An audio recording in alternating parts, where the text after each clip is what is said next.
आदर्श शिक्षण संस्थान चूरू द्वारा संचालित ऑनलाइन क्लासों में आपका हार्दिक अभिनंदन करती हूँ। आज का अपना विषय है अवधारणा। अवधारणा माने क्या होता है, आपके मन में ये प्रश्न आता होगा। अवधारणा का अर्थ है आपकी जिज्ञासा शांत हो, जिससे कि भाई किसी चीज़ का प्रश्न उठे मन में कि ये बड़ा क्यों है, ये छोटा क्यों है, इस चीज़ का आपको स्थायी ज्ञान हो, वही अवधारणा है। जैसे ये आपको पेड़ दिखाई दे रहा है कि ये पेड़ बड़ा क्यों है और ये गमला ये छोटा क्यों है। जैसे आपके सामने ये बॉल दिखाई दे रही है, ये बॉल बड़ी है ना और ये छोटी बॉल है, दिखाई दे रही है आपको।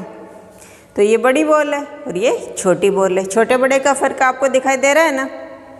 इसी प्रकार आप इधर उधर जब भी कोई चीज़ देखोगे तो आपको महसूस होएगा कि ये बड़ी है, ये छोटी। आप पार्क में जाओगे, आप कहीं घूमने जाओगे और कई जगह देखोगे तो आपको कई चीज़ें तो दिखेगी। जैसे टावर है, बहुत बड़ा दिखाई देता है, फिर आप बिजली का देखो खंभा तो वो छोटा दिखाई देगा। तो टावर तो बहुत लंबा है और बिजली वाला खंभा वो छोटा है, तो छोटे बड़े का फ़र्क आपको महसूस होगा। जैसे ये आदमी आपको दिखाई दे रहा है, ये लंबा है और ये बौना है, दिखाई दे रहा है ना। तो ये लंबा है, इसकी हाइट फुल है और ये हाइट में कम है। जैसे आपको ये हाथी दिखाई दे रहा है ना। देखो इतनी बड़ी सूंड, बड़े बड़े कान दिखाई दे रहे हैं, कितना मोटा होता है और कैसा मस्ती से चलता है धरती पे झूम के। अब हाथी को देख के आप कछुए को देखते हो, दिखाई दे रहा है आपको। अब आप बताइए इनमें से हाथी बड़ा है कि कछुआ? हाथी बड़ा है ना और कछुआ छोटा है। तो अब आप जब भी देखोगे तो आपको पता चल जाएगा कि कौन सा बड़ा है और कौन सा छोटा है। अब आगे चलते हैं अपन। मैंने कल कहा था आपको कि आप किचन में जाओगे और बर्तनों को देखोगे, आपको 2 गिलास दिखाई दे रहे हैं, इसमें कौन सा बड़ा और कौन सा छोटा है, आप पता कीजिए। ये गिलास आपको बड़ा दिखाई दे रहा है और ये छोटा है ना।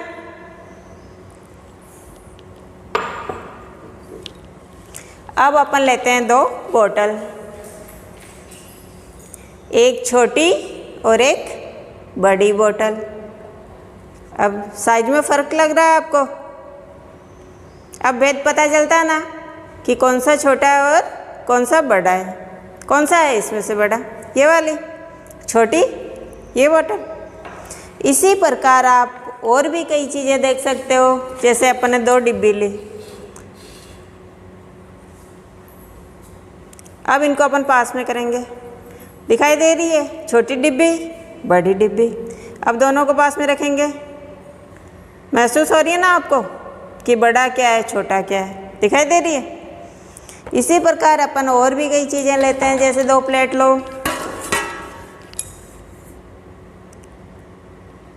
बड़ी प्लेट छोटी प्लेट। अब आप इनको पास में भी मिलाओगे तो आपको छोटे बड़े का पता चलेगा। इसी प्रकार जैसे डंडे हैं, तो ये बड़ा डंडा और ये छोटा डंडा है, फर्क लग रहा है ना। अब स्केल ली, बताइए इनमें से कौन सी बड़ी और कौन सी छोटी? ये बड़ी स्केल है और ये छोटी स्केल है। इसी प्रकार आप जब भी किसी चीज़ में अब भेद उत्पन्न करोगे, देखना चाहोगे कि क्या बड़ा है क्या छोटा है, तो आप कंपेयर करोगे उस चीज़ को। जैसे मैंने बताया कि ये हाथी बड़ा है, कछुआ छोटा है, दोनों गिलासों में बड़ा गिलास है छोटा गिलास है।